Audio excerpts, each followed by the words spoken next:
moment, there must be a group of death, and it's the one beginning with B, because it's Germany against Denmark today, Spain, who were convincing winners against Finland earlier on at Stadium MK, and well, it's a three-way tussle, you know, only two can go through.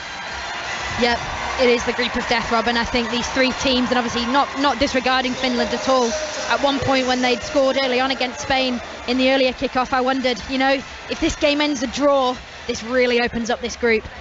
But yeah, big game.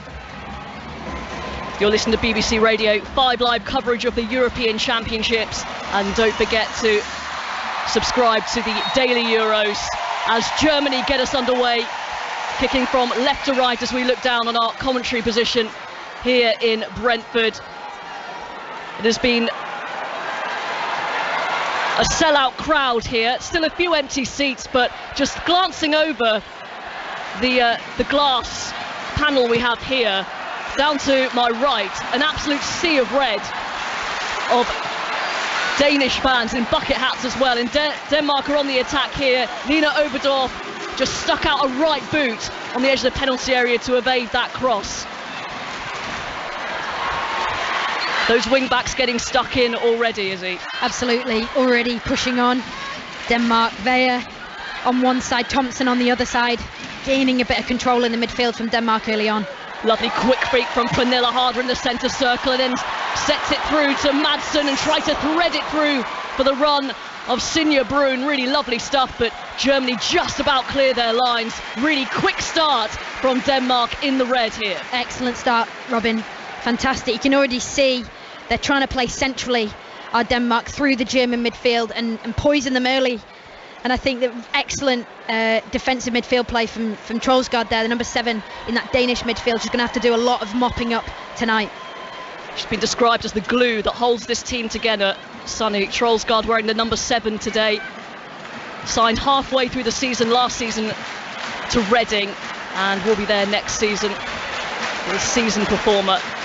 Germany in possession over on the far side, inside the Denmark half, but haven't really managed to get their foot on the ball just yet. We've played nearly 2 minutes. Germany 0, Denmark 0 here on BBC Radio 5 Live. And another detail we should point out, that Denmark players are wearing black armbands in memory of those affected by the shooting at a shopping mall in Copenhagen just a few weeks ago. And Pernille Harder was saying, the captain, in the pre-match press conference, still very much in their thoughts as Germany try and come forward over on the far side with Svenja Hoot, and it's just put out of play. Aggressive tackle from your teammates, Savecki. Yeah, good start from Savecki there. When Denmark commit players forward, the back three of Denmark, the two wide of the three, need to be prepared to come out and defend. Savecki did that really well there. And Denmark thought they were away. You can hear the boos there, where this crowd's allegiances lie. It was a foul by Madsen of Denmark, and so Germany have the free kick, and they get things going very, very quickly. Frenetic start here in the heat in West London, and here's Julia Gwyn, who was put under severe pressure from Pedersen of Denmark, and eventually the ball goes out of play on this near side, midway through the Denmark half. Throw to Germany on this near side. 8 times winners, Germany, but quarter-final exits in the previous 2 major tournaments. Here's Svenja Hoot trying to work an opening for the cross, and it's too close to the goalkeeper. A good take from Lena Christensen. Excellent from the goalkeeper, communicating to a centre-half, putting a name on it nice and early, coming out and claiming it and giving that assurance to her back three, defending crosses, that she's in control. Lena Christensen, all in green, nearly camouflaged by the turf today. Only her 14th appearance in goal. Here's Pernille Harder trying to bundle her way through. There's space on this near side, the left for Sveva, but Julia Gwyn with a crucial intervention at right back for Germany, and she's in possession now. Overhits the pass. She's another real rising star, Julia Gwyn, but another who's had to recover from an ACL injury that is really affecting particularly the women's game, as we've heard from Alexia Putellas earlier on. But had the Euros gone ahead as scheduled last year, Julia Gwyn, like Alexandra Popp of Germany, would have missed it. Well, you know, you don't like to hear injuries, they do happen, and obviously they are a big part of the game, but yeah, it's it's good to see talent such as Gwyn being able to flourish at a tournament like this. It's an invaluable experience. Svenja Hoot hugging this near touchline. Back to Lina Magul. Out of the 23 in this Germany squad, all but 2 play in the Frauen Bundesliga, the German domestic league, so they know each other exceptionally well, most of them at Wolfsburg. And Vi is in a bit of trouble here. Svenja Hoot gets the cross in, and the header is just over the bar. It was Clara Buell. Not an easy one. Had to twist her neck to get it on goal, but just over the bar. Yeah, the first glimpse of Svenja Hoot for Germany, the German captain, on this right-hand side. She actually stole the ball off Katrine Weyer in the left-back position for Denmark, and yeah, she should have been a bit more assured with her defending Weyer. But yeah, Huth, the quality that she possesses, delivering the ball like that, and a good early chance for Germany. Still Germany 0, Denmark 0 in this opening group game of Group B for these two. Spain already off the mark with a 4-1 win earlier against Finland. Our coverage continues here on BBC Radio 5 Live tomorrow, 8 o'clock kickoff, another mouth-watering game in Group C involving the defending champions Netherlands and hot tips for the favourites Sweden, as Pernilla Harder is brought down. I think slightly ironic applause there, and it's going to be a free kick. Yeah, excellent from the referee, may I add.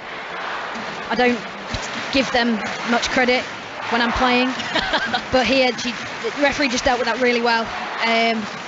Denmark's press, by the way, so far has been super.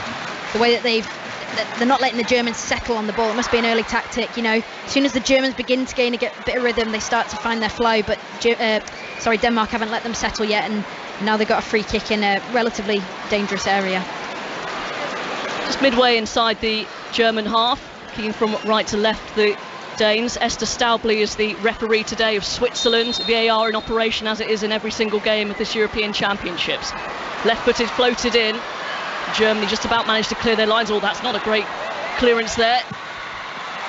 A cross goal, but eventually they managed to clear their lines with Julia Gwyn, the right back for Germany, but not too convincing. Yeah, Germany look a little bit shaky. They seem to be stunned by this early pressure from Denmark and kind of miscuing some clearances.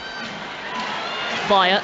Oh, and that was a risky ball, and I think the referee, yes, she is going to blow up for a foul on Savecki, who was completely poleaxed after the ball had gone there. Very, very late challenge. Yeah, it was Bull.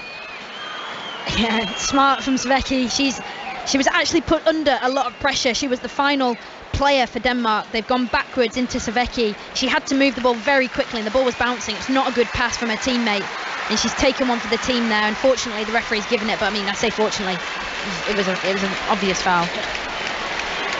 But yeah, Savecki, welcome back to the game. I'm sure she's delighted to be back. Just missed most of the rest of the 2022 season anyway. Bit of the season for Everton, as you mentioned in the build-up, Izzy. Denmark trying to make progress down the far side, and that's good play, and the cross comes in, and Reka Madsen this time gets her head to it, but glances it wide of the post. Still 0-0 here. Yeah, Thompson doing really well there on the right wing backside for Denmark, crossing the ball in, and Madsen did really well to get a head on it. It's so funny, interesting, that everybody gets drawn towards Pernille Harder in the box. It leaves everybody else not free, but in a better position, because everybody's so threatened by Pernille Harder's ability. We were speaking about that in the build-up, that how good she is at scoring goals. And Germany 0, Denmark 0 here on BBC Radio 5 Live. Ball is inside the Denmark half. Germany, though, swarmed upon by the Danes. And a good out ball towards Harder, but her header, difficult one towards Sinja Brun, is cut out. Now Germany perhaps can catch Denmark a little bit cold here. It's worked out to this near side to Svenja Hoot, Germany's number 9, who's looked the most dangerous. She's forced to go inside, though, into a crowd of red shirts. An audacious flick on the edge of the penalty area from Sarah de Brit. Oh, wrong side. That is risky. De Brit's still there. Perhaps half a shout for a penalty there. Shot comes in off the bar. De Brit completely messes the rebound up. Well, the flag has gone up anyway for offside, but that was the first passage of play where Germany looked severely threatening. Yeah, first time Sarah de Brits has got on the half turn. She's got herself forward, played it out to Huth. But yeah, Germany, I was looking at how narrow they were. They're attacking, they had no width. And as the ball broke to them, a tremendous strike from the edge of the box from Rauch, coming in from that left back position, sweeping up the second balls. Beautiful strike, nearly nestling into the top corner. The trip on Leah Schuller. Germany now starting to grow into this one, and it's opposite number, standing at Trollsgaard, who is just having a word in her ear from referee Esther Staubli. Goal, a free kick to Germany midway inside the Denmark half, very central, as the crowd let themselves be known. You can see also a sea of white shirts over to our left-hand side, and again, I know we say it a lot, but it's really heartening to see a lot of men, women, children with the names of these women on the back of their shirts. Great stuff. Germany 0, Denmark 0. 10 minutes played here on BBC Radio 5 Live at the Brentford Community Stadium. It's the Women's Euros 2022. Free kick is dug out. It's a pretty good ball, but it's just bounces away from the run of Marina Hegering, who was up from the back for Germany. Yeah, another sign from Germany there that they're threatening and they're growing into this game. Never write them off. No, I think we all experience that some point or another as England fans and England natives. And yes, they're just starting to get into the game. Lena Oberdorf with a crunching challenge to prevent Denmark from clearing their lines. And a bit of a slow start, but they're now cranking it up a notch. Yeah, they are excellent from Oberdorf there, the 20-year-old in that 6th position for Germany. So young, but you know, she's playing like she's got 100 caps for her country. She became the youngest German player ever to appear at a World Cup in 2019. Germany on the attack once again. Svenja Huth goes for the early cross in, well defended by Savecki, but it's picked up over on the far side by Clara Buell. And Germany forced to go back and start again with Hegering. Centre back for Germany, who made her international debut at the age of 29 and has barely made any appearance, I think 6 in the Bundesliga last season because of injury. Number of players who've seen little game time on both sides in their domestic game and being thrust into European competition. Germany in possession here. On the halfway line, they're really just growing in confidence, one-touch passing and enjoying possession of the ball now. Yeah, they are, Robin. You can see sort of what they're trying to do. They're trying to, similar to what England were doing the other night against Austria, they're trying to isolate the full-backs or the wing-backs for Denmark, using Svenja Huth as the outlet because she's so good on the ball. She creates something every time she gets it. You can see her here dictating and orchestrating. Here she is again, one-on-one with Sveva. Very talented left wing-back, but she gets the cross and it's a teasing one, and some brilliant defending from Balisea. Stuck her foot out when she was facing her own goal. Shot comes in from Rauch. She's hit the bar again, and then the post, and it's wide. Incredible. 3 chances from Germany. The flag's gone up anyway. How on earth have they not scored? 3 times they've hit the woodwork. 4 times in total during this match. But wow, they hit the bar twice. The first one came off a deflection and it went over the keeper's head, Christensen's head. Don't know how she didn't get a hand to it. And then the follow-up, the diving header, I think it was from Schuller. Diving header, excellent connection with the ball at such late notice. It's come back off the post and then the rebound's gone off the bar. How are the Germans not ahead? Absolutely incredible. They're starting to take a grip of this game, the Germans, and you can hear their fans urging them on, wanting them to get that opening goal. They couldn't have come much closer on a number of occasions now. Yeah, exactly. It's all come from Huth. Again, she is their playmaker. She's isolated on this right-hand side. She's just hanging out away from the play in a position where you have to keep an eye on her and you get distracted, gets other players on the ball, and then she comes alive. She creates so much when she gets in the ball. Leah Schuller, number 7, trying to turn away, but it's well cleared up by Savecki. deepest lying of the three centre halves for Denmark. Germany back in possession over on the far side. The left, Felicitas Rauch, the left back for Germany, making her first major tournament appearance. So quite a mix in both of these sides, youngsters and veterans of major competitions. A number of this Germany squad won the Olympics in Rio in 2016. That's a lovely ball over the top, raking pass over on the far side, and Savecki with another really good intervention to put it out of play for a corner kick for Germany over on the far side. Yeah, Bull was lingering, a beautifully weighted ball in behind, one of those ones with backspin, spins into the space, bounces really awkwardly for the defender, and Savecki's actually, she's got a toe to it and it's gone out for a corner, but she had no choice other than to deal with that because Bull was lurking and she would have been through one-on-one.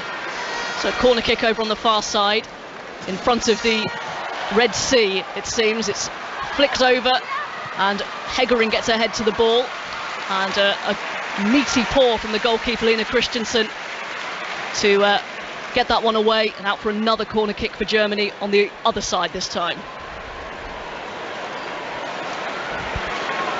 You can see it's a feature, especially in the women's game, these corners going right on top of the goalkeeper. You can see in the 6-yard box, really congested.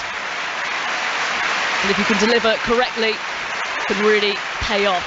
It's Rauch, left-footed, in-swinging, and that's a really good take from Christensen. Had to come through quite a lot of bodies there to grasp that one. Yeah, excellent commanding take for the second time tonight from Christensen in between the Danish goal, and teammates are doing that textbook when your keeper comes out and claims it, giving them a pat on the back while they're down on the floor to say thanks, because they knew that set piece was, like you said, Robin, you're spot on there with how they were overloading the goalkeeper and, you know, just causing any sort of mistake. Germans looking for that goal.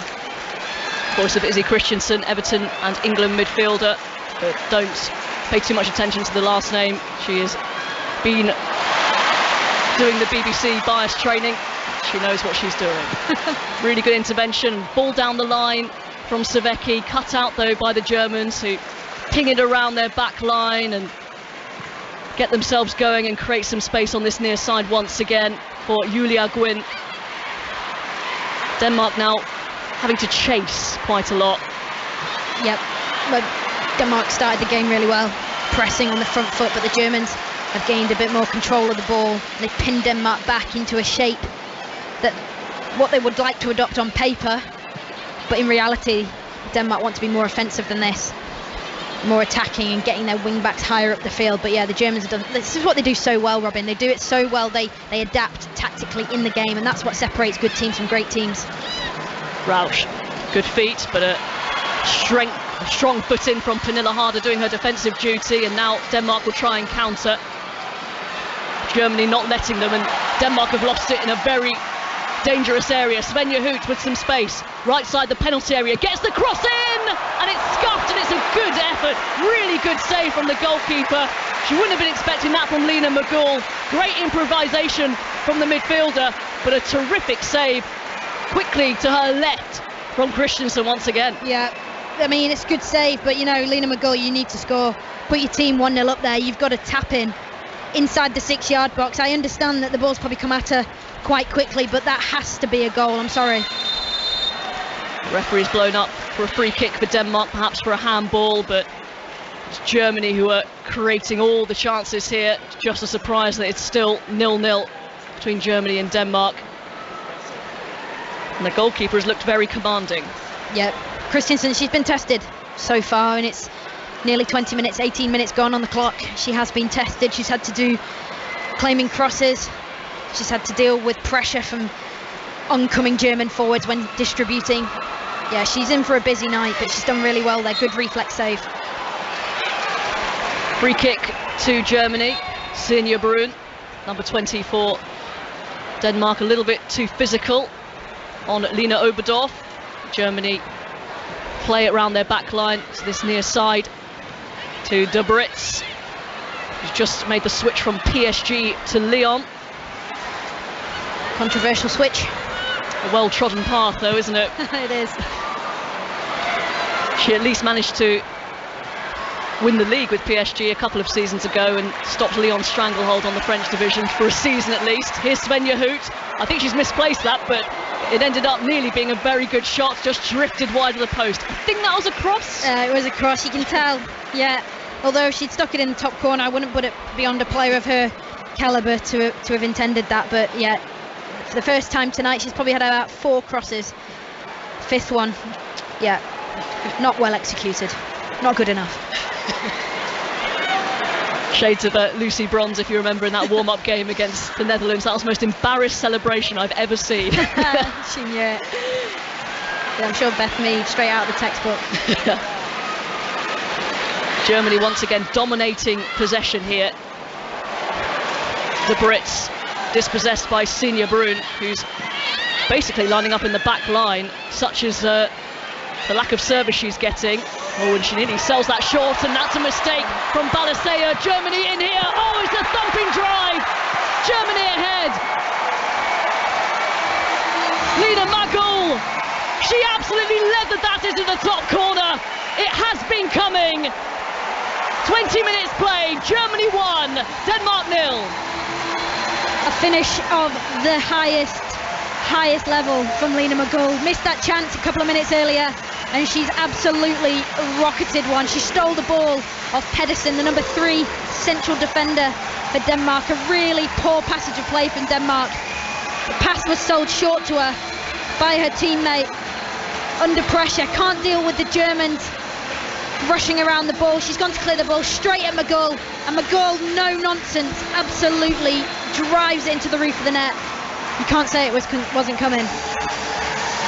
But Germany have been creating chances of their own, and now Denmark have basically gifted them one. Who in the past, that pass just wasn't on, or it wasn't the weight of it wasn't good enough? The weight wasn't good enough. She was sold short by her teammate, and she had no other option than to smash it clear. But she smashed it clear against Lina Magul, and the ricochet's taken it into her path, and she's gone 1v1 with Christiansen, the goalkeeper.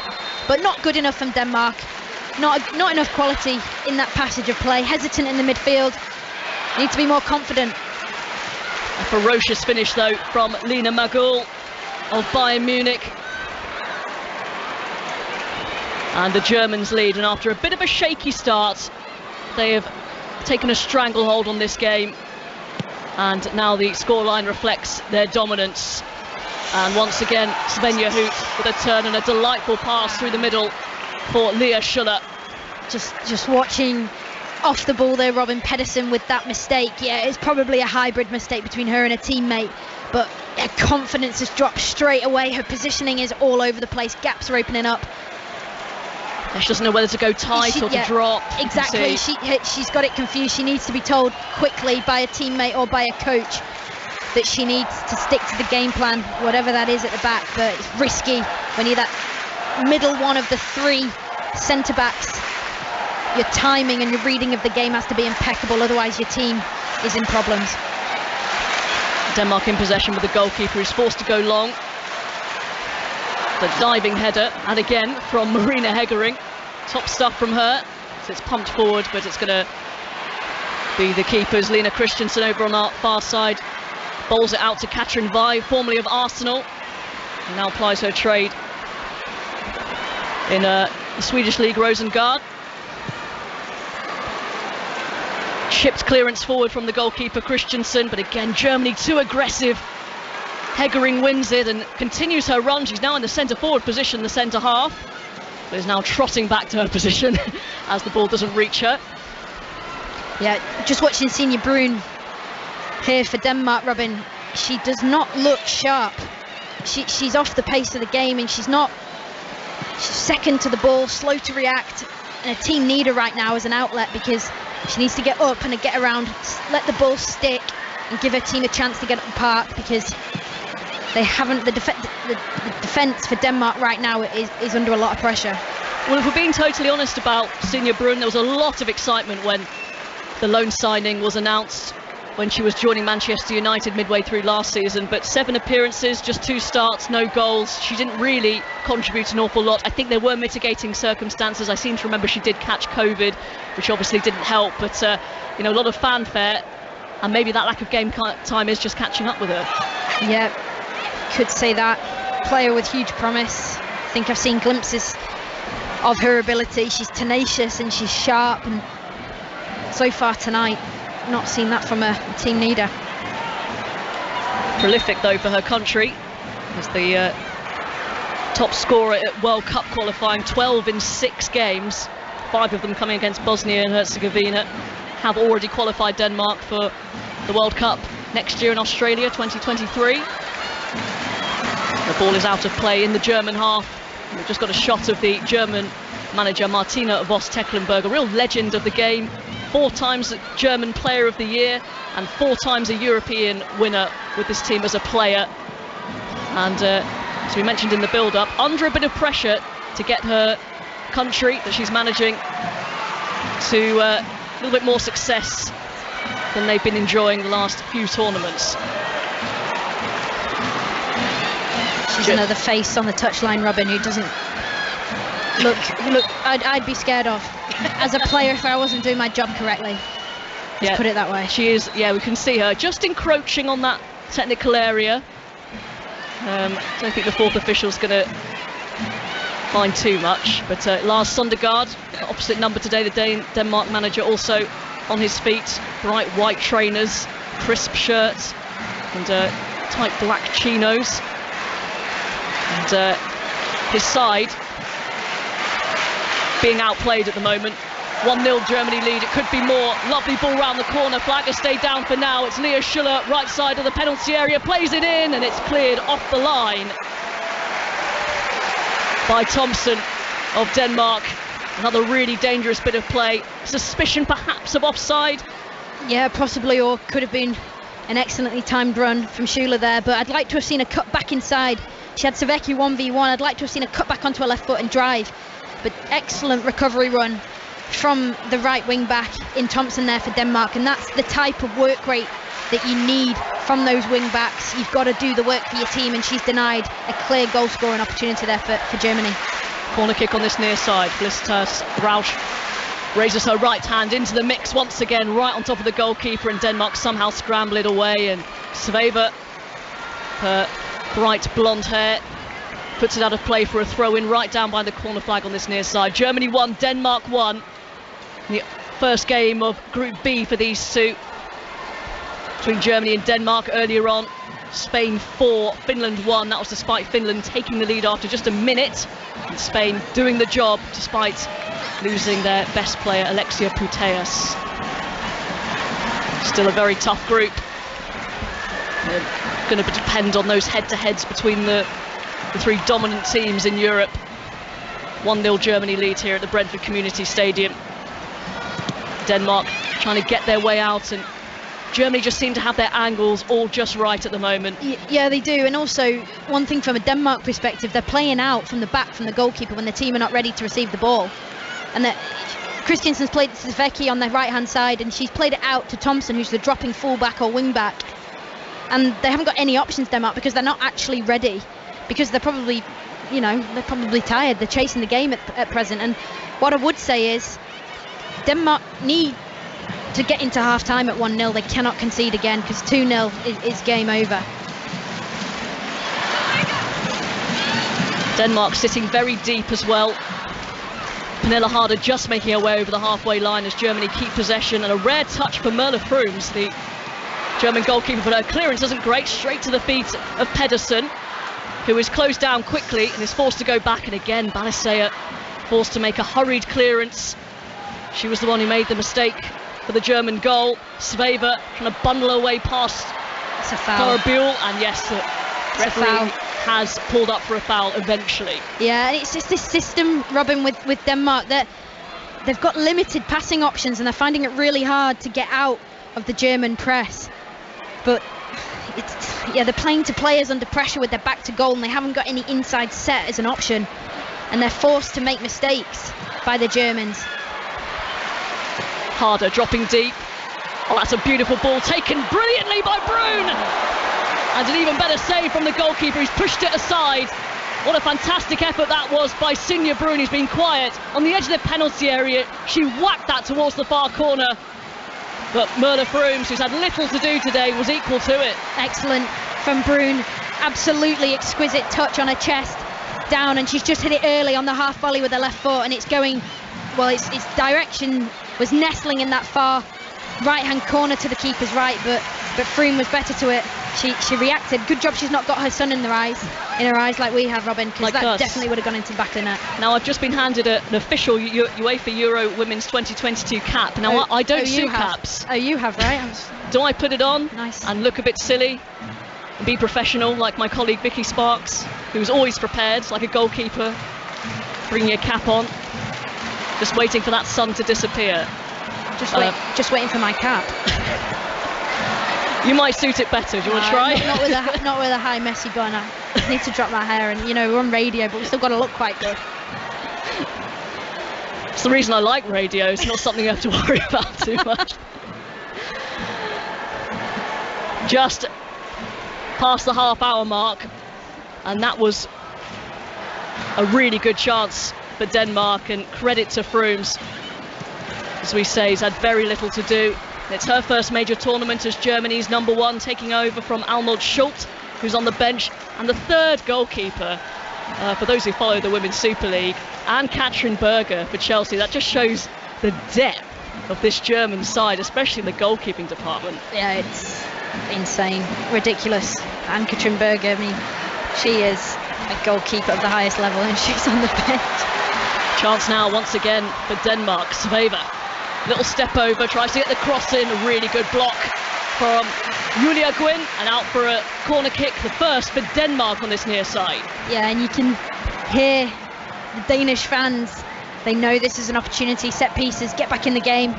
Interesting to see whether they crowd the goalkeeper Froomes, how they set up for this. Savecki surely one of the targets, and Troelsgaard. So can they take advantage of this? Yeah, they're all on the goalkeeper, Robin. Once again, to Janne Thompson, who's going to take for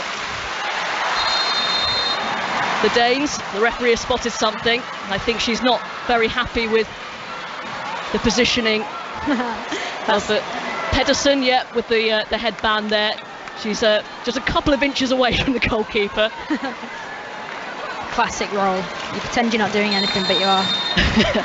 Got the hands up. Not me, Gov. Here comes the corner kick. Oh, it's low, and it's a dangerous one. Flicked on by Balisea, cleared by Germany. Denmark back in possession, midway inside the Germany half. That's a good ball down the line for Savecki. Tried to turn and get the cross in, but good defending from Marina Hegering. Good block, and then clears her lines, but Denmark now having a very good spell and just enjoying seeing a bit of the ball finally. Yeah, they are. They need to keep it this way. They need to sustain this momentum, but good from them. Good decision to regain the second ball and go back to the goalkeeper. There was nothing on going forwards. No point in forcing it. Keep the ball, make the Germans work, and try and get yourselves up the park again. Pedersen makes the clearance. Very distinctive because she's got that black headband because of a previous concussion, a bit like Raul Jimenez in the men's game. Lovely 1-2 round the corner for Gwyn of Germany down this near side, but Sveva, the left wing back for Denmark, with a good robust challenge, and then clears her lines out for a throw in to Germany midway inside the Denmark half. 1-0 the Germans lead. Some big tackles going in, really strong tackles from both sides. We know how much this game means to both of them and the bearings of this group of death, supposedly. Try and come up with a nicer phrase than that, shouldn't we? I felt a bit weird saying that, but it is. It's a tough group. And for Germany next up on the 12th, back here at the Brentford Community Stadium up against Spain. They finish against Finland. So two very difficult games, and this will be huge if they can hang on to this win. At the moment, they're looking the stronger, although they've lost it, and they're a bit low on numbers here. It's Madsen who comes over the halfway line, and outside the right boot pass over to the far side, and Thompson up against Rauch, cuts inside, right-footed, bounces in front of the goalkeeper, who holds it well. Yep, interesting from Thompson there. She's done really well to get up with the attack. We speak about that system, the 3-4-3. The outside of the four have to work really hard to go up and support the attack. Thompson's done all the hard work. She's cut inside on her left foot. She's gone for the shot, not the cross, but the better option was the cross. She had three players waiting in the box. But much more positive from Denmark, and the fact that they've just wrestled back a little bit of control here, having really lost it for about 10-15 minutes. Brun down the line, not on the same wavelength as Madsen. who is now going to try and close down the goalkeeper. Oh, and she's taken out Marina Heggering. No. You don't agree with the referee there? Come on. Madsen. Nah. Sorry, let me just describe to the listeners what's just happened. Classic centre-half, plays it back to the goalkeeper and runs into the path of the pressing forward and pretends they're not doing anything, and then gets a free kick for it. Come on. And then looks surprised when they're run into. Very wily from Marina Heggering, who is joining Wolfsburg this summer on a 4-year deal. The final 2 years will be as a coach, so clearly setting her intentions for what's to come post-playing career. Sveva for Denmark plays it back, and that was a risky bit of play from Vi, letting it go through her legs and eventually finding Balisea, who misplaces a pass. Germany have it back. Lovely one touch round the corner. It's another shooting chance from Magul. Very long range, an easy take for Christensen this time. Yeah, she's in the mood, Lena Magul. She's got that confidence from that goal, that rocket earlier that she scored.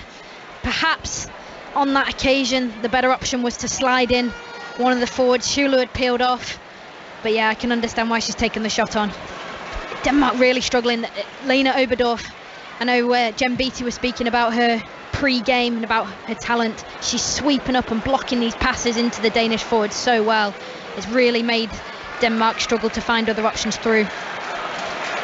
Space here for Svenja Hoot, who's been kept quiet for a little bit, although the referee has stopped the game. Potential head injury for Pedersen of Denmark, who's down, and she's going to receive some treatment here so we can catch our breath and the players can also take on some fluid. 35 minutes played here at the Brentford Community Stadium. Oh, and there's quite a bruise coming up on Sarah de Brits as well. Let's have a look at this clash. There's a big clash of heads there. Both players needing some treatment. So while that happens, I can tell you that you can take it from me, it's a must listen. Jill Scott's Coffee Club on BBC Sounds. It is absolutely fantastic. She interviews Lionesses past and present, and hoping that Izzy Christensen might make an appearance in Series 2. Possibly. Have you been to the coffee shop? Yeah, I've been a few times actually. Good, because I understand there's a list of people who haven't gone and they get crossed off. It sounds quite intense. Yeah, it sounds a bit like school actually. I didn't know that was the case. Apparently so. No, I've been a few times. Very, very nicely done inside, may I add. I was there when it opened before all the decoration had been done in the interior, but I was there on the morning of the England opening fixture the other night, grabbing a cortado, which not many people apparently knew what was a cortado. I don't. Explain. Oh, it's just a shorter coffee with milk. Not a latte. Latte's like having breakfast. Too much. Too heavy. Okay. But no, it's great. And so a latte squared. I hope Jill's listening, because yeah, get me on the podcast, Jill. I'd love to be there. Well, Alan Partridge style, they're asking for a second season, and pretty sure they'll get it, because it's an absolutely brilliant listen. She's so infectious, and she gets some really good insight from past and present teammates as play gets back underway. And it looks like both players are thankfully back on the field. 38 minutes played, Germany 1, Denmark 0. And it's been an interesting first half, hasn't it, Izzy? Because there's been some real quality, but also some pretty terrible mistakes as well, which I think is probably a feature of this tournament. Yep, and obviously opening game, you need to be mindful, and spoke a lot in the build-up. Old chance for Germany! It was a really good header down from Schüller, and then whacked over the bar from Buhl. That would have been some hit. Didn't dip quite enough. Yeah, Savecki, I'm going to have to pick her out here. She was hesitant in dealing with that, and she needed to go and attack the ball. And I think was it Bull? The onrushing Bull just came. Germans are so historically good from striking the ball from outside the box, so consistent and accurate and fierce with the strikes, as we've seen with Magul in previous years. Birgit Prince, Jennifer Marathon, to name a few. Popp, Kagrings. They all score from the edge of the box, and you just do not give them chances like that around the 18-yard box. Just saw a little bit of Pernille Harder. We haven't seen much of her, but dropping deep, holding up the ball, then spraying a pass over to the far side. I just wonder, you just need a team full of Pernille Harders. There's nothing she can't do. It's a really strong run from Buell, left side the penalty area, cuts back, looking for options, plays it low across the floor, but it's picked up by Pedersen, who's allowed to stride forward and is brought down midway inside her own area, and that's her first yellow card of the game. For Lena Oberdorf. Yeah, well, she didn't actually need to concede that foul, but she's done it. But that's where Denmark are so vulnerable, that Pedersen's actually drawn that foul quite intelligently. But they've got no options, Denmark, when they regain the ball after a German attack, because everybody's pinned back defending. They're really struggling to break the Germans down on transitions. But I mean, you could argue good number 6 play from Lena Oberdorf there for Germany. She's stopping a counter-attack. So yellow card for Lena Oberdorf. She gets another one in another group stage game. That means a suspension. They are wiped post quarter-final in order for them to be available for a potential final, which I think is a good rule. And Germany are hoping to get to half-time with their scoreline intact. 1-0 they lead here on BBC Radio 5 Live, and 5 minutes to go until half-time, and the game has just settled down a little bit. It's been pretty high octane, this opening game of Group B between Germany and Denmark. De Brits, lovely touch out of her feet, left-footed, and plays it over to the far side, and Rauch goes for the early cross in. They're queuing up, Schuller gets her head to it, not enough on it, and some very cool, calm defending from Katrin Vai, who tries to play it down the line. It's cut out by Julia Gwynn. Harder's frustrated. You can see her body language out there on the pitch. Vi has done so well to escape the German attack, and I could see Pernille Harder peel off. She wants the ball early, but she does not get it from Vi, and she gets it too late. The Germans intercept it, and then the momentum's gone, and this has been a feature of Denmark's play so far. Pedersen, she's got her player Lea Schuller on her toes, but she manages to get the ball out from her feet and play in Madsen. Denmark in possession. Pernille Harder hugging this near touchline, the left. Again, precision on the pass from Vi, not enough. Yeah, Pernille Harder, she'll have a word or two to say at half-time with her teammates. You know, she's proven the quality that she's got, and she's got a right to be demanding more from her teammates. This game needs sorting out from a Danish perspective. They need to get a goal back. Magul tries to spread it out to the far side to Clara Buell, who will get the ball back. Lovely deft touch to lay it back over on the far side to Magul, who's being closed down by 2 red shirts and ends up winning a throw-in for her side. 1-0 to the Germans. I'm glad the sun's gone down, Robin. So I can take that horrible cap off. You know that feeling when you're on holiday and you have a shower after you've been out sunbathing all day? I really need that right now. Yeah. Because I just feel like London has been like, I don't know. Well, how many hours spent on Henman Hill before coming here? 5. Got there at 12. Left at 5. More than enough. Enough to consider buying a Wimbledon umbrella. But not enough to give up your spot. No, absolutely not. What a day. Another crunching challenge. Won by Pernille Harder on Lena Oberdorf. You can see Harder, as you've mentioned, Izzy, just a little bit frustrated. She was dispossessed and then took it out on Lena Oberdorf. Just pushed her over. It's quite impressive. Former teammate. Yeah, for Wolfsburg. Another incredible stat about Pernille Harder. Since 2016, she's won every single league title of which team she's been in. So Linköping, Wolfsburg, and then Chelsea. Wow. Well, we've just got a Danish manager at Everton. I was wondering if he could, bring her over. I won't say anything about that. No comment. Moved forward by Katrin Hendrick of Germany. Well defended by Savecki once again. Denmark, well, they're in possession. Sinja Brun was challenged. She wanted the foul. Nothing wrong with that, according to the referee. She's down in the centre circle. Well, they don't have to stop because it's not a head injury. She's now just gingerly getting to her feet.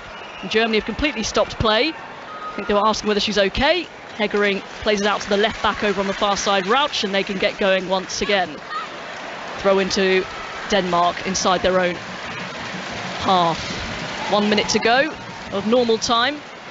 Senior Bruns' effort. The best chance for Denmark, drawing an excellent save from Merle Frooms, the German goalkeeper. Hoot with a lovely touch.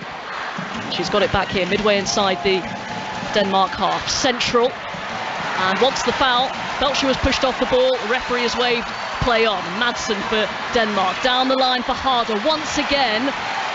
Well, it wasn't the worst pass in the world, but good defending from Hendrik, centre half, to clear up and put it out of play. Yeah, excellent from Madsen there in terms of winning the ball back, tenacious, and she really had an injection of fight and desire to regain that ball and release Harder. But again, like you said, Robin, the execution on that final pass for Denmark and getting into that final third has just been poor. Not good enough at all. Harder frustrated again, but like I said, Denmark need to get into half-time without conceding again, and we've got a minute, but looks like that might be accomplished, which is good for them. It makes the second half pretty spicy. Yeah, 1 minute of stoppage time. It's been a pretty free-flowing game, just a little stoppage for a head injury earlier on in this half. I think Denmark would take that, because there was a spell of 10-15 minutes where Germany, well, they hit the Woodwork 3 or 4 times, so I think 1-0 down, regrouping, I think they'd take that. Yeah, and I was wondering just then how long it will be before we see Nadia Nadim in the second half for Denmark, especially if the scoreline stays like this. But I was wondering who would be the one to give way, and Senior Bruun's been relatively ineffective, but then showed. Oh, there's a chance here for Germany for 2. Leah Schuller in behind. Fantastic save, and the header follow-up is just wide. Well, it was straight at Christensen, but she came out of her goal quickly and palmed it away, and the follow-up is wide. And then once again, Germany pass up another chance.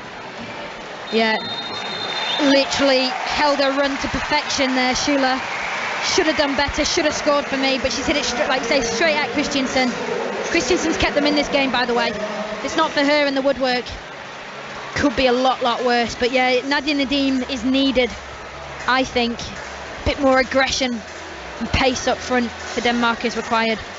We'll have to see what Lars Søndergaard, the Denmark manager, has to say at half-time. His team not out of this, but dominated for large spells by this Germany team, who lead by just 1-0. Lena Magull in the 21st minute with an absolute thumping drive past an inspired performance by the Denmark goalkeeper Lena Christensen. So a big turnaround in performance needed for Denmark, but they're not out of this yet. Half-time at the Brentford Community Stadium at the Euro Women's 2022 Championships. It's Germany 1, Denmark 0. Thanks very much, Robin Cowan and Izzy Christensen, the commentary team at the Brentford Community Stadium.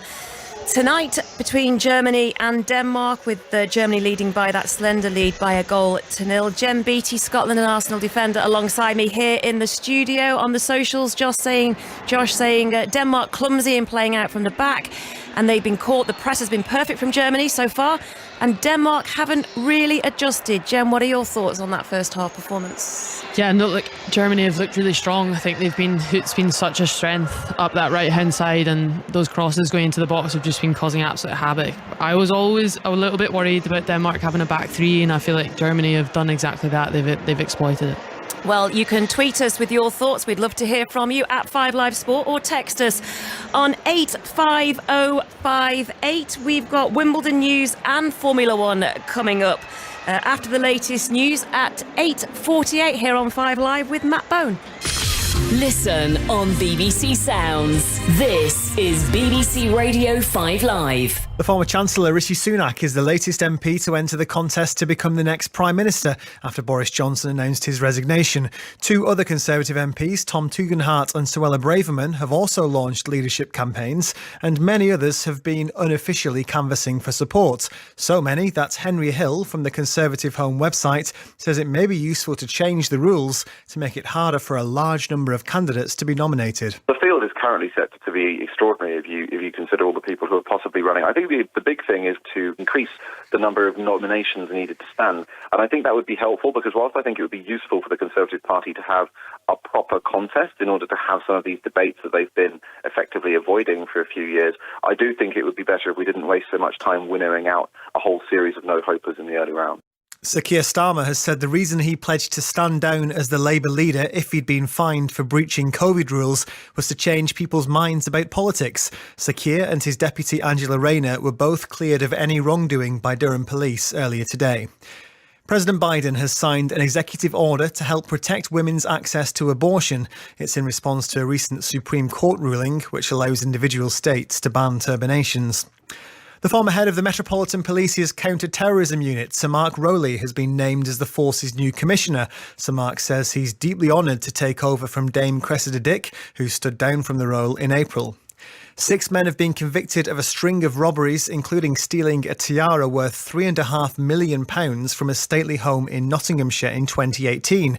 One of the group was also found guilty of targeting the home of the former Chelsea and Arsenal fullback Ashley Cole in 2020. And health authorities have issued a heat health alert for parts of the UK this weekend, as temperatures are expected to reach 30 degrees Celsius. The UK Health Security Agency asked Brits to check on friends and family who could be vulnerable. Carlos Sainz in his 150th Grand Prix took his first ever pole position, started on pole, and he wins his first ever race in Formula One at Silverstone for the British Grand Prix. The Scarlet Red Ferrari crosses the line in front of Red Bull's Sergio Perez, and it's a home podium for Lewis Hamilton in third. This time, it's personal. F1. Live race commentary from the Austrian Grand Prix. Sunday afternoon from 2. Yes! Yes! On the BBC Sport website. BBC 5 Live, the Women's Euros. With Juliette Farrington. Hello, it's 5 Live Sport, and it's all about Group B tonight with Euro 2022. Spain earlier running out 4-1 winners against Finland, and Germany leading Denmark, as we've been hearing, 1-0 at half-time. And we're going back to the Brentford Community Stadium for the second half shortly. But earlier today, elsewhere, Novak Djokovic bouncing back after losing the first set to defeat Britain's Cameron Norrie in 4 sets in their Wimbledon semi-final this afternoon. And afterwards, Gigi Salmon caught up with tennis correspondent Russell Fuller and the former men's champion Pat Cash to discuss the match. So day 12 at Wimbledon, and just the one semi-final after Rafa Nadal's withdrawal, which meant that Nick Kyrgios would face one of 3-time defending champion Novak Djokovic or British number 1 Cam Norrie. Now, watching this match, and now alongside me in this centre court commentary box, correspondent Russell Fuller and former Wimbledon champion Pat Cash. And Pat, you have just joined us from having one of the best seats in the house to watch Djokovic come through against Norrie. Yes, third row in the royal box. It's always a privilege to go up there and eat all their beautiful food and have the strawberries as well. It was what a great spot. I mean, it's a little bit better than we've got here, but this is. I often say that. I say, tell people this. See that small box over there with the windows?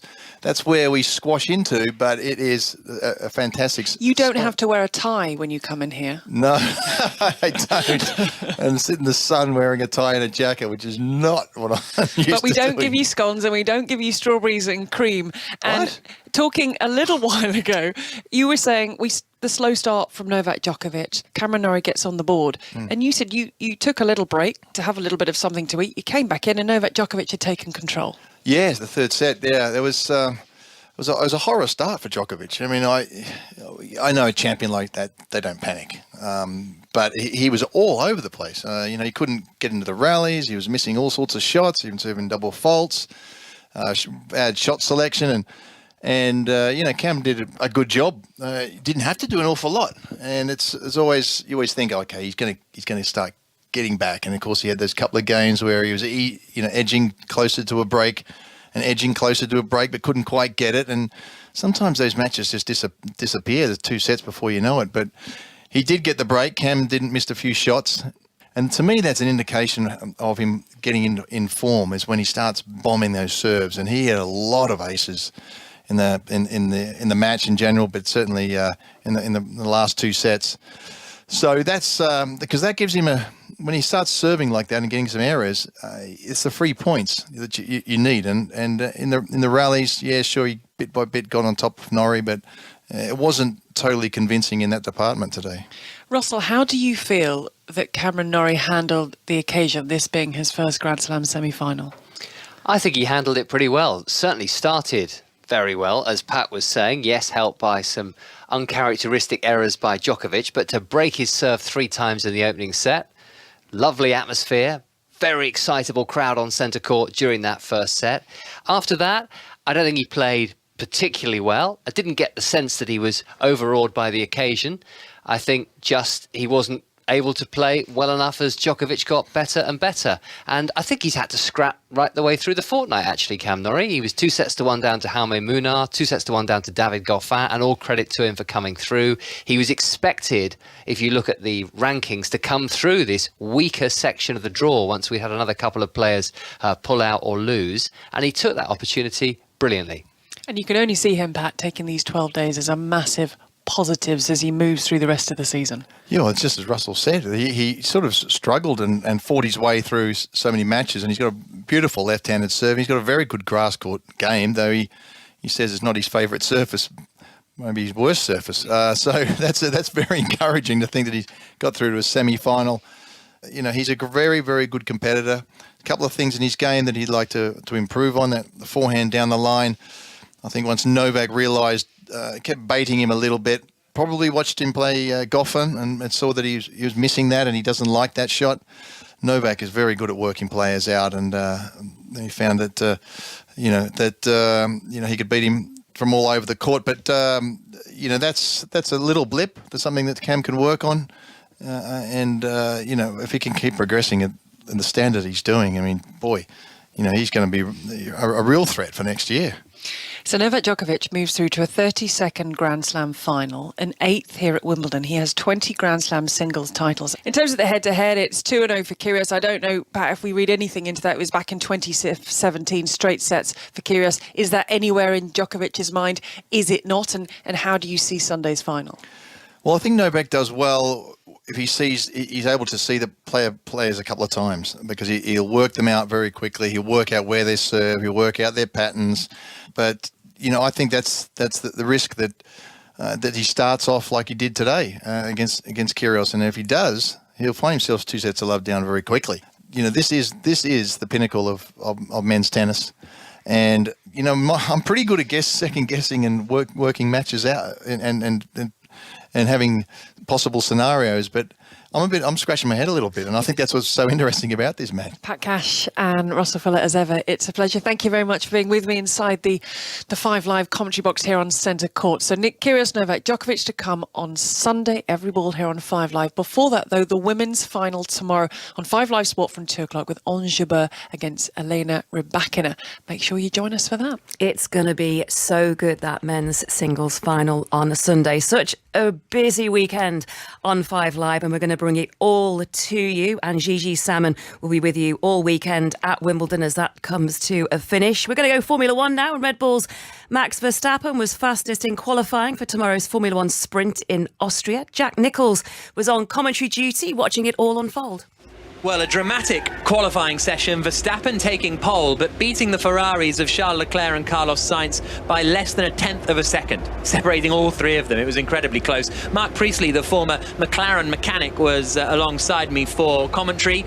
First of all, though, Mark, I think it's worthy of mentioning Mercedes, because they look to be in the hunt, back on form, maybe in the fight for pole position, maybe in the fight for 3rd on the grid.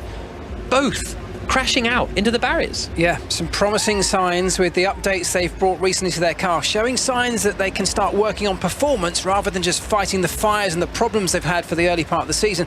But of course, all that went to waste when first Hamilton crashed heavily into the barriers, closely followed just after the restart by his teammate Russell. A lot of damage for that team at Mercedes to repair this evening ahead of tomorrow's sprint. So that cleared them out of the way, basically, and then it was left for the classic pole position battle. It looked as though it was just going to be Verstappen versus Leclerc. Carlos Sainz did a good job and got up into 3rd place. But it's just not quite enough for Leclerc at the moment, is it? Because this is a driver who, after qualifying, said, I just want a clean race, you know, in the sprint and in the main race, because the last 5 races have been a disaster. And it's quite rare to hear a sportsman describe their own previous form as a disaster. Normally they're trying to put some kind of spin on it. And over on 5 Sports Extra right now, you can hear live commentary of Lancashire against Essex in the T20 Blast quarter-final. Lancashire chasing 162. They are currently 114 for 2. But here on 5 Live, I'm Juliet Farrington with you through until 10 o'clock because we've got second half commentary coming up of Germany against Denmark. Germany leading that match in Group B, that opening match for them by a 1-0. Spain earlier 4-1 winners over Finland. We're going back now to the Brentford Community Stadium. It's 9 o'clock. Izzy Christiansen and Robin Cowan going to bring you second half commentary of this match. Izzy, you called it spicy. You think it's going to be a spicy second half for you? Yeah, well, I regretted that choice of word as soon as I said it. Don't worry, we've got plenty more lined up. But you got the gist. But no, I think I said on comms that Denmark needed to get into the half without conceding again, and they've done that with thanks to the Woodwork and the goalkeeper, Christiansen. And yeah, listen, like Denmark have been able to regroup. I'd like to see them get the ball forward more. Pernille Harder needs to get more in the game. We know what she can do when on the ball, but yeah, this is poised again. Denmark will be coming out of the traps. We know the teams are coming out, hopefully, to come out of the traps. Just a very quick point, Jen, what did you want to say to Izzy for the second half? If you could get Sublime in there, I'll give you a tenner, mate. The words have been unbelievable. Exquisite. Oh, brilliant. Exquisite, exceptional. Nestle. You know the drill. But Yeah. Sublime, it's in there. So just superlative dictionary, get that open up. Very much. Right. Second half to come, Germany leading Denmark. Robin Cowan and Izzy Christiansen. Thanks very much, Jules. Wow. An on-air sort of training session from I'm Jen always BC. open to feedback. Excellent. That's the right attitude, I think. Thanks. The teams are out and ready for kickoff here. It's going to be Denmark to get us underway. No changes in personnel, so it would have been really interesting to see what Lars Søndergaard had to say to the players at half time. I think they finished the half stronger than they were at midway through the half, when they were really just up against it, against a pretty rampant German side. I think Martina Voss-Tecklenburg, I think in the style of Serena Wiegmann, will just rue that they weren't ruthless enough in that first half. And the referee blows for kickoff and is not happy. False start, so we will start again. Germany 1, Denmark 0, and we are about to get underway with Senior Brun. And Denmark get us underway and play it all the way back and try the long diagonal over on the far side. The goal scorer at number 20, Lena Magul, with a thunderous drive into the top corner, unstoppable from the goalkeeper. After 21 minutes for Germany. Germany on the front foot immediately. Denmark immediately losing possession, Izzy. Yeah, Denmark picked up where they left off in terms of being a little bit slack with the passing along the back line, giving Germany a reason to jump and press. It's not what they need to do early stages of the second half. And obviously we expect that Denmark will improve their performance, but it's going to be so interesting the next game for Germany against Spain, and see how the Spanish can disrupt the German backline, because Denmark just haven't tested them, and that's where supposedly their weakness is. This is really good play from Germany. Clara Bull with the centre, and it comes off Pedersen for Denmark, who got a bit lucky there, bounced into the arms of the goalkeeper. She was facing towards her goal, and another let-off for Denmark. What is she doing? A let-off for Denmark. Christiansen, she's come and claimed the ball, the Danish goalkeeper, and she's just rolled it along the floor out to Pedersen, I think it was, in midfield. It wasn't ready for it, and he almost set up another German attack. And they're the victims of their own downfall at the moment, Denmark. They're trying to be brave and play, but it's not working. In that game, Stadium MK, July the 12th for Denmark, looks absolutely crucial if they're to have any chance of progressing to the quarterfinals. Top 2 of each group go through. Germany try and progress over on the far side once again. Svenja Hoot gets the cross in and just can't find a white shirt in the middle. Well defended by Savecki once again. The header away, well timed. Number 4 on the back of her shirt.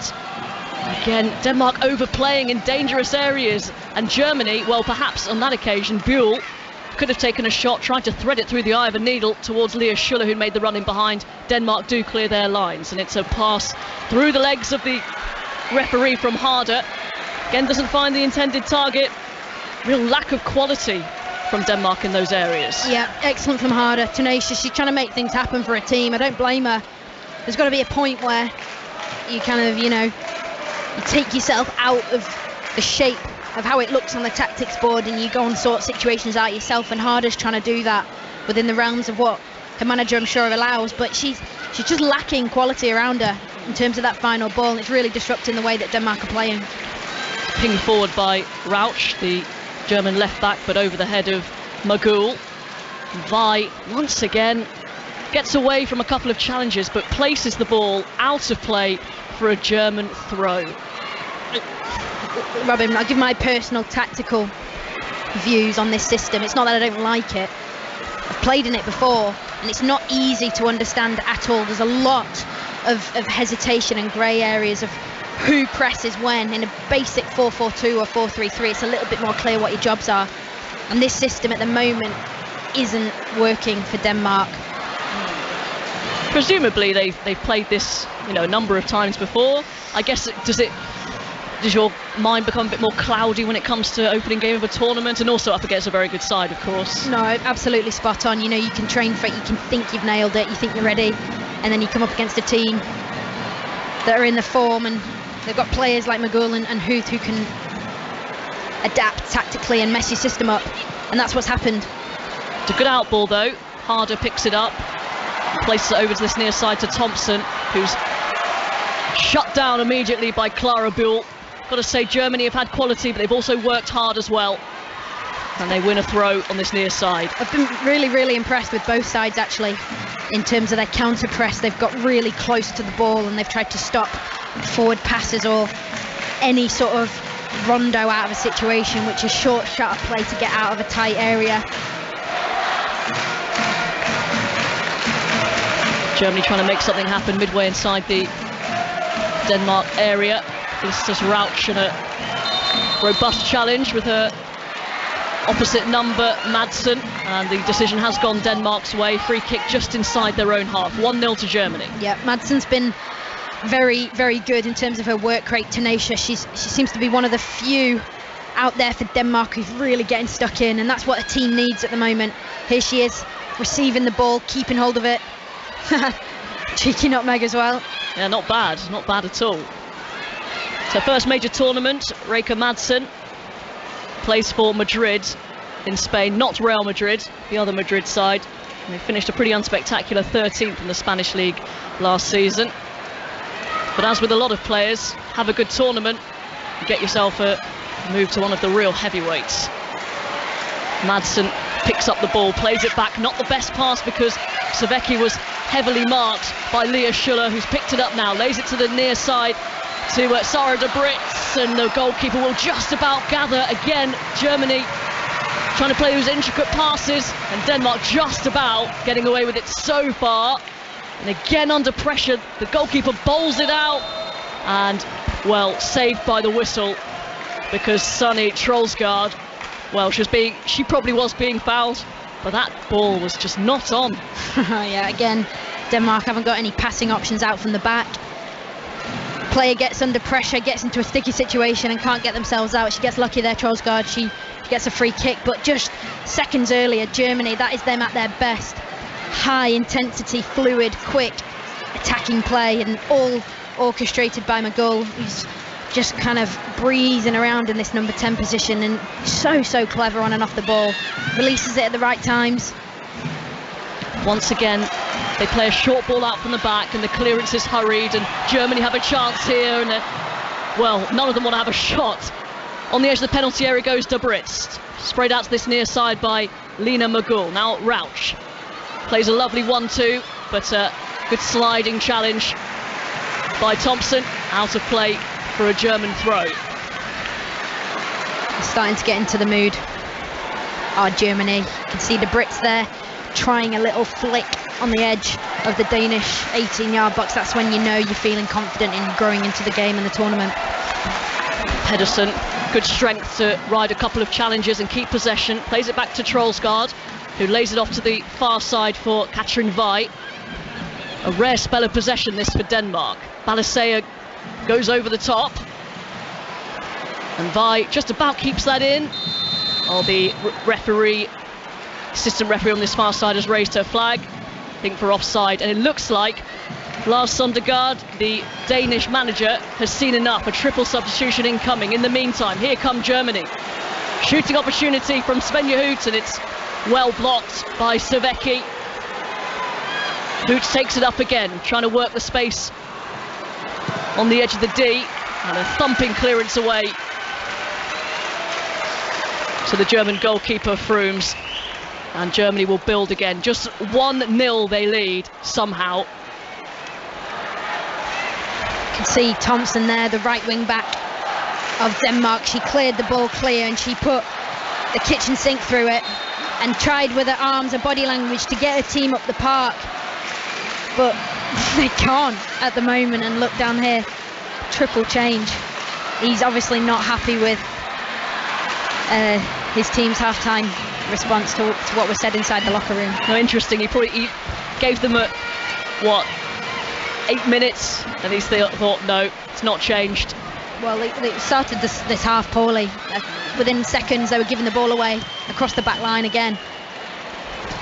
A triple substitution, I remind you, can have 5 per game, so he's not played all his cards. There's a player down this near side, but Denmark on a rare attack. Harder with the cross in, might be picked up over on the far side by Sveva. Pulls it back to Pedersen, lovely feet, back to Sveva. Over on the far side, left-hand side, the penalty area. Germany back though, and Sveva is forced back by Hoot. Really good work from her, and Germany back in possession. And after a half scare, I should say, Germany back in control. Yeah, promising signs from Denmark. Harder again at the heart of it. A loose touch from De Brits. Madsen on the edge of the area, scuffs it wide. Bit of a hurried shot. Yeah, a little bit of momentum for Denmark. A little bit of a shift. Is this triple substitution going to stifle that, or is it going to heighten it? We will see. Risky, is it, making 3 at the same time? I don't know, but I guess we'll see. Personally, as a player, I'm not always a fan of such a big change, but I can understand why Lars Søndergaard has gone for this, because his team's response to the mistakes that were made in the first half have not been rectified at all, and something had to give. They're still in the game at 1-0. Why not have a go? Because this game is very, very important. So let's talk you through the triple substitution. Nadia Nadim, the aforementioned legend on and off the pitch for Denmark, is on, as well as Catherine Kuhl, a very talented 19-year-old who plays in the Danish league. And we also have Mila Geil, who's come on. So a big throw of the dice as McGull takes aim, and a good save down to her right-hand side. Christensen once again keeps Germany out. McGull again, heaps of quality in those areas. She's in the mood, she's feeling it. Such a crucial time for Denmark. Triple change just made on a set piece as well. Does everybody know their jobs? Is everybody ready to defend this German corner? They've got to stay in the game if they want to get anything out of this. The players to make way: Madsen, slightly unlucky perhaps, Brun and Troelsgaard. German corner comes in and it's headed in! 2-0 to the Germans, and it's Leah Schuller who got there first. A towering header and a big moment for Leah Schuller. Her first goal at the European Championships, and that is now comfortable for Germany. They lead by 2-0. Oh dear me, Denmark. Said I wasn't going to be biased, but I'm absolutely gutted. I'm going to say it. I said it was such a crucial time after making 3 changes. A set piece immediately after, and they've crowded the goalkeeper again. Has it even come off Shula? I don't know. Just watching it on the replay. Yep, she's just got there a split second before the goalkeeper, Christensen. But that tactic, like you said, Robin, worked for Germany. Crowd the goalkeeper, and Denmark are shaken. They are. It's McGull deflected across the face of goal and out of play, and that came from a loose clearance from Christensen. What did you think of the goalkeeping for that? She came for it, she didn't get it, and Leah Schuller just headed into an empty net. She was nowhere to be seen. Yeah, she's committed to it and she's gone for it, and once you're committed, you leave yourself very exposed. But she's obviously got the confidence, Christensen, because she had such a superb first half. You gain confidence during a game and you come for things like that. But round 2 here, the Germans have got a corner in swinging. It's Buell, and it's headed away this time by Denmark, and this could be a break on. Like the red arrows, but Germany retreating in numbers once again. Good ground made, and a big long diagonal, but it's too close to the goalkeeper. Merle Frooms, easy take for her. A good run down the far side, the left from Vey, but not the end product. Yeah, like you say, Robin, there was red arrows joining the attack. Nadia Nadim, Pernille Harder was trying her best to run across Vey and give her that option on the outside, but Vey has gone for the lofted ball across, but easy claim for Frooms in the German goal. But as I was saying, crucial time for Denmark. Don't concede after making a triple change. And that's exactly what's happened. And now the triple change, the impact that they can make significantly reduces. Risky move from the manager. He's still got 2 changes up his sleeve, but this is a long way back, especially on the evidence of this performance from Denmark. And this puts all sorts of pressure on that game. Next up at Stadium NK against Finland for Denmark. Oh, and Martina Voss Tecklenburg is following suit, a triple change of her own. Seems to be in vogue at the moment.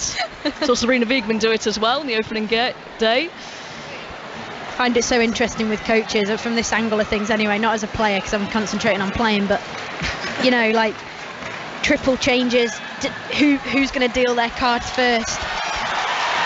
Ball over the top, and this could be trouble once again for Denmark. It's Buell who takes aim, and it's blocked by Madsen. De Brits finds some space, right-footed, deflected, away for another corner kick for Germany. Denmark look at 6s and 7s.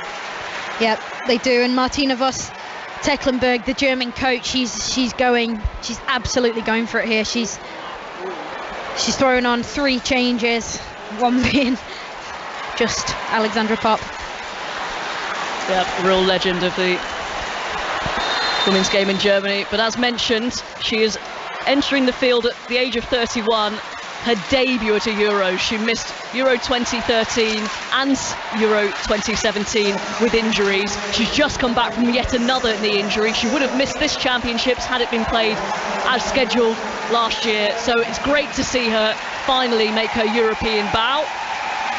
Alexandra Popp, she's joined by Lena Latvin, her Wolfsburg teammate, as well as Yul Brand, who I think we're all really interested to see. Another hot prospect tips to shine, 19 years old, scored 2 minutes into her international debut in a friendly against Austria. And a real star in the Champions League as well this season. 3 goals in the group stages for Hoffenheim, including one against Arsenal. So not exactly weakening the team here for Germany. No, and it's good management. Minutes, rest players. De Brits, she plays a lot of minutes. Get her rested, get her ready for the next match against Spain. And once again, a corner kick over on the far side, German right, and again, really congested 6-yard area. Red shirts, white shirts, and the referee again is just having a little word. Players getting a little bit too tactile. Just looking at this setup here from Germany, McGull is isolated. She is all alone. Anything at the back post, she's going to score. Left-footed. Oh, it's off the post once again from Germany. McGull, honestly, I know the setup favours numbers-wise the defensive team on a set piece. You've always got to leave 1 or 2 players free, but McGull, the play of her ability of finishing, you do not leave her unmarked in that much space at the back post. Lots for Denmark to analyse and improve upon. And it's going to be a long wait for their next game, and it must be difficult in a tournament, Izzy, after you've had such a disappointing performance and then results, to kind of regroup. Difficult to put it behind you, but I suppose it, in that old cliche, good to get another game going quickly. Yeah, the textbook of football and cliches. Just got to look ahead to the next one. So you can't spend too much time, no, I think, dwelling on this. From a Denmark perspective, you need to analyse the errors that have been made in this game, and if they're going to proceed with this system, which, like you say, they've been playing this system pretty prominently under the coach, they're going to have to fine-tune quite a lot of their defensive structure, and then in possession, offensively, they need to find ways to pin the ball up higher up the park so that they can get the likes of Pernille Harder doing what she does best. Again, Denmark caught playing out from the back, but too much weight on the pass from Latveen. Now next football commentary, at least on 5 Live tomorrow, 8 o'clock kickoff. You can join Pien Meulenstein and Pat Nevin for Netherlands against Sweden. That should be absolutely top quality. Opening game of Group C tomorrow. And make sure you download the BBC Sounds app and subscribe to the Daily Euros every single day. New episode drops wherever you get your podcasts. On BBC Sounds, great companion to have in the morning for analysis of the previous day's games. And you get to hear the wonderful voices of Steve Crossman and Emma Sanders, which is always nice. Absolutely. So many wonderful voices. Enjoyed yours and Karen Bardsley's after the England game. Lovely stuff. Even if you were, to quote Vicky Sparks, hangry at that point. Yeah, I think words got around that that I was not prepared for the energy expenditure of that game. Snacks. Bring supplies. Just one word, snacks. Can I just mention to the listeners that you texted me yesterday saying that she was in the supermarket, do I want anything for tomorrow? AKA Izzy, make sure you bring food. It was a sort of reminder, but also I assumed you wouldn't share my athlete's diet of Haribo and chocolate. I assumed that you'd be on something different, and I've been proved right. So yeah, thought it was good to ask you. You've got a pretty tasty looking display in front of you, though, I must admit. Apologies. One of the main reasons, or one of the many reasons why I never made it as a professional. 2-0 here to Germany. I think by our count 4 times they've hit the woodwork. So Denmark, I guess the one positive they can take is because it may come down to goal difference, you know, who goes through, but they can keep the score down here, and it could have been a lot more. Be interesting to see if someone's calculating the expected goals, because I think that's going to be a lot higher than 2. Mistake though in the Germany back line. Pernille Harder pounces over on the far side, the left side the penalty area though, doubled up on, but she does get a corner kick. Excellent from Pernille Harder there, springing back into life. The game went a little bit flat for a couple of minutes, nicking the ball off Lena Oberdorf, who was hesitant, and then she needs to be careful, by the way. She tried to foul Pernille Harder and she's already on a yellow. Needs to be really careful because they can't be losing her for the next game or third group game. But yeah, excellent from Harder and corner. Very good spots, yes. Lena Oberdorf already on a yellow card and playing that shielding defensive midfield role. Very crucial that she keeps her discipline. Thompson swings in the corner, and I think it was Rike Savecki got a head to it, but couldn't keep it down over the bar. That was a chance. Yeah, big chance for Denmark. That would have been a really good time to score. 24, 25 minutes left on the clock. She's done really well to connect with it, but she didn't even need to even connect with it properly. She just needed to glance it, and she knows her head's in her hand. Hands are on her head, even, whatever. Hands are somewhere. That feeling when you're disappointed after missing a chance. That's what I'm trying to say. I'll tell you what, on the replay there, Merle Frooms, the German goalkeeper, her fist was nearly square in Savecki's face. That was like literally a millimetre away from a KO. She's a big threat off set pieces, Savecki. She scored, I think, 1 or 2 this season when she was fit. And she's been individually solid defensively, hasn't she, today? Yeah, she has. I mean, considering she's been out for such a while and she's only had 2 matches, I think she played 60 and 70 possibly in both of those warm-up matches, so she's had minutes.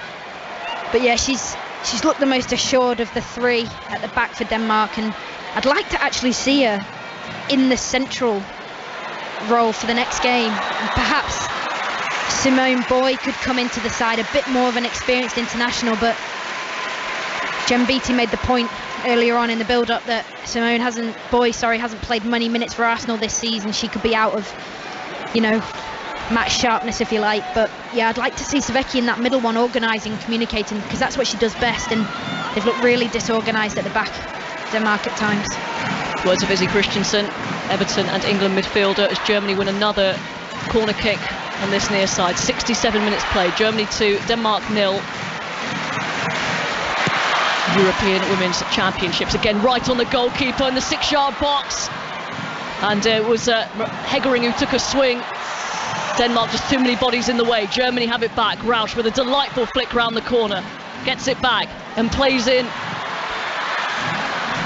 Schuller, but it's cleared away. For now, Denmark still under pressure and out for a throw-in right down by the corner flag for Germany. Absolutely outstanding from Lena McCall, by the way. The passion and the desire to prevent Denmark from the counter-attack, because they were lurking. I think it was Svava was actually out for the pass. The teammates tried to find her, and the McCall has just slid with all of her might to stop that pass going through, and that's the type of mentality that these Germans have. She's coming off now, McGill. The goal scorer gets a brilliant reception from the German fans. Lena McGill making way, and Linda Dahlmann coming on for the final 20 minutes or so here at Brentford Community Stadium. The one Bayern teammate for another, and another alteration for Denmark. Simone Boy is coming on, and the left wing back Sophie Sveva is the player making way. So it'll be interesting to see how Denmark set up now. Centre half on for left back. I think Vi will be pushed to left wing back. Yeah, she's gone in. Boy's gone in to the left of Pedersen, and we've got Via playing higher up, which is something I actually would have liked to have seen earlier. Via is actually a threat, and they've really missed pace in that area of the pitch, have Denmark. Return by Pedersen, just to play it back, and it's a heavy pass from Thompson out to this near side to Savecki, who just about gets there, but concedes the throw under pressure from Hjulbrand. Yeah, Simone Boy from Arsenal. And yet Jen Beattie's absolutely right. Just 7 starts in all competitions, 2 in the WSL. Not a lot of game time, a lot of competition in those areas, of course, including aforementioned Jen Beattie. Jen Beattie's probably keeping her out of the team. So yeah, good to see her say, oh, maybe she should come on for Denmark, but maybe not Arsenal. Oh, this could be a chance. Nadia Nadim, haven't seen much of her since she came on. Makes an intelligent run over to the far side, the left, trying to get past her marker. And wins a corner kick. Couldn't make space for the cross. A good sliding challenge from Catherine Hendrick, who gets high fives from her teammates. And Denmark, opportunity from the set piece. Plenty of players in the Denmark team, good in the air. Yep, Harder, Savecki, now Boy on the pitch, Nadia Nadim. They've got players in there, they need to capitalise. Savecki most likely the target again, crowding the goalkeeper. Clappers are going, and it's a ball towards the near post, and it's easily cleared into the stand over on the far side by Alexandra Popp. And a pensive looking Lars Sondergaard on the big screen opposite us. It's that emoji with the hand on the chin, stroking the chin. That's what he is thinking. Yeah. not seen much impact yet. Well, they haven't been allowed to make an impact. Nadia Nadim, to name one of the 3 changes that Denmark made, but interesting that boys come on, because this could be with a view to the next game. Give her 20 minutes, embed her into this tournament pace. Yeah, just like you said when we were talking about Northern Ireland earlier, it's kind of tournament management, isn't it? It's looking ahead to the next game even while you're playing this one. A free kick be awarded to Denmark. Bit of a naughty challenge that from Rausch. And the yellow card. Yeah, I made some notes earlier in the first half about the German fullbacks. So I was fascinated to see how they'd get on, because Germany's defensive record and issues and injuries that they've had in the last 12 months along the back line have left them subject to criticism and questioning as to whether their back line is their weaker point. And I think on the whole they've been quite solid tonight, but there's some really, well, against a team that are providing more of a threat than Denmark have tonight, I really do worry about these German fullbacks being exposed against the likes of Graham Hansen, Lauren Hemp. Well, and Spain up next. Made light work of Finland despite going behind 4-1 in the earlier game in Group B. It's flung forward towards the edge of the penalty area, well defended by Hegering, centre-back for Germany. Hjulbrand plays it back, and then pumped upfield by Lina Oberdorf. Popp tries to hold it up, and it's played through for Hjulbrand, who gets the shot away, or does she? Oh, it is in, and the flag has gone up though. Celebrations cut short. Svenja Hoot is celebrating, cups her ears, but the goal is going to be checked. They haven't realised it yet. Yeah, this is a very long celebration for someone who doesn't realise that the flag has gone up. Now boos ring around Brentford Community Stadium. Let's have a look at this replay. Very tight. Yep. So the assistant referees, as you know, are instructed to leave it, let the play go on. The ball was put in by Svenja Hoot. That's tight. That is really, really tight. The goal, yeah, this goal has been checked by the video assistant referee Benoit Millot of France, and this may take some time because, yeah, very difficult to tell this one. Jules Brand, she got herself in a position to try and keep herself onside so well, but yeah, Robin. There we go. Wasn't so long. Check over. No goal. Does pay to maybe pay a little bit more attention to the assistant referee, right in front of her as well. Absolutely. Blinkers on. She wanted to celebrate. Denmark try and get the ball into the box, put out of play. Another corner kick to the Danes.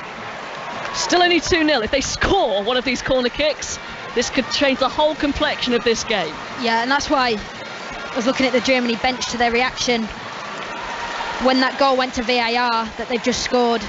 They know that 3-0 game is done, but at 2-1, if Denmark were to call a goal back, changes the perspective. Still a quarter of an hour to play. Ball is swung in over on the far side. Nadim rises and puts it over the bar. It's another good opportunity. Couldn't get it on target. Yeah, better delivery from Denmark, much better. It's away from the goalkeeper. Nadim, one of those players we said was good in the air, connects with it. Just over the bar. Over 15,000 inside Brentford Community Stadium. Capacity is just over 17,000. A great attendance, obviously a great night for it here in West London. Been treated some really good football as well. You can see many Danish and German fans in attendance, but majority of these fans here will just be from England, wants to take in a game. Maybe it's their local ground, and well, it's been worth every penny. I'm absolutely sure of that.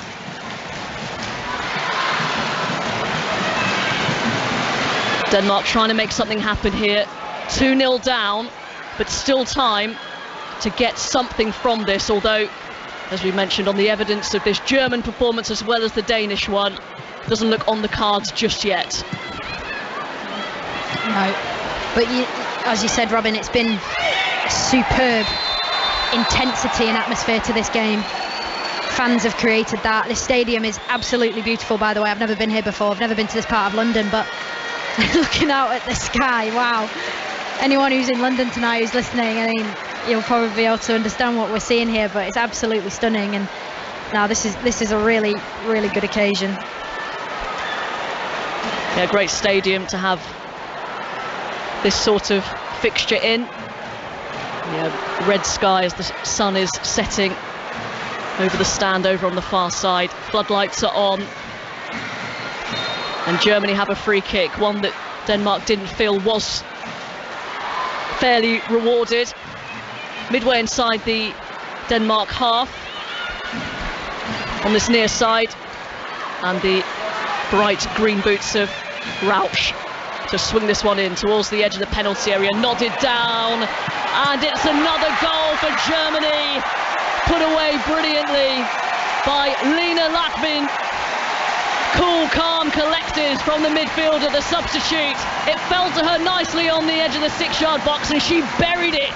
Germany 3, Denmark 0. You know what, Robin? They are celebrating. I think it was Hegering, the centre half for Germany. She's made the first contact and it's a set piece straight off the training pitch because she's celebrating with her teammates who were warming up the substitutes like they'd planned that, and you know what, that was planned to absolute perfection.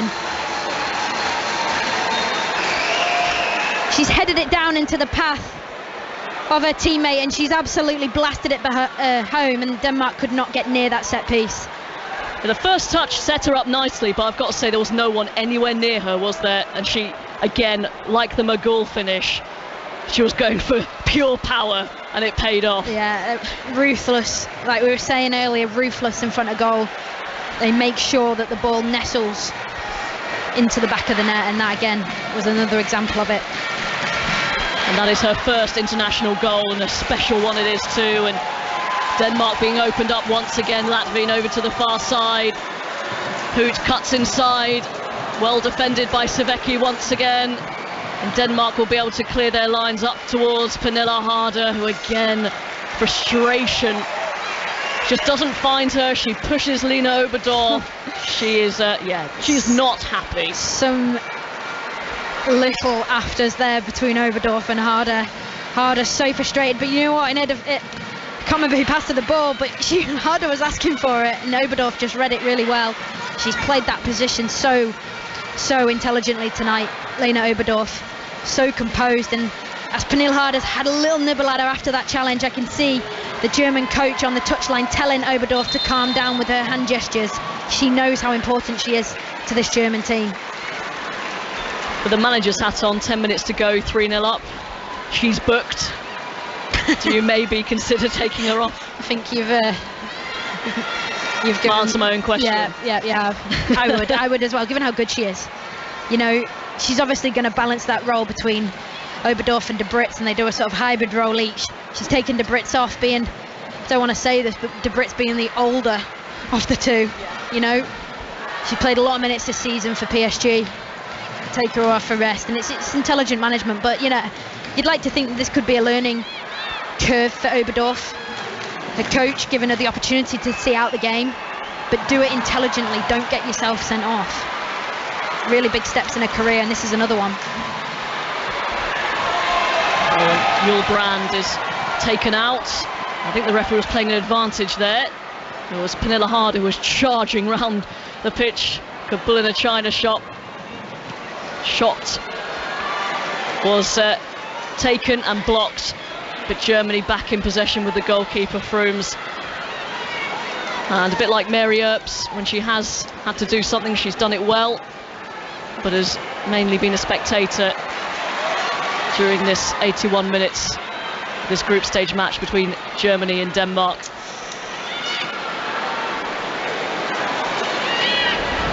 Here is Pedersen, midway inside her own half. And the 2017 runners-up starting off in the worst possible way. It was always going to be difficult against this German side, a slightly unknown German side as well, as Savecki is swiped at by Brand and wins a free kick inside her own half. Yep, Brand's eagerness to win the ball back there. Just looking back at that disallowed goal for Germany. I think it was me and Robin are bent down like with a magnifying glass looking at this small monitor. Not that it has any difference to the outcome of this game, but it was still interesting to see. I think her ponytail was offside. Yeah, She'd just cut that off. That would have been another goal. There needs to be a line, doesn't there, with it? Another change for Denmark coming up. This moment just getting tournament football in the legs. It's going to be Stina Larsson who's coming on for the final 8 minutes or so for Denmark.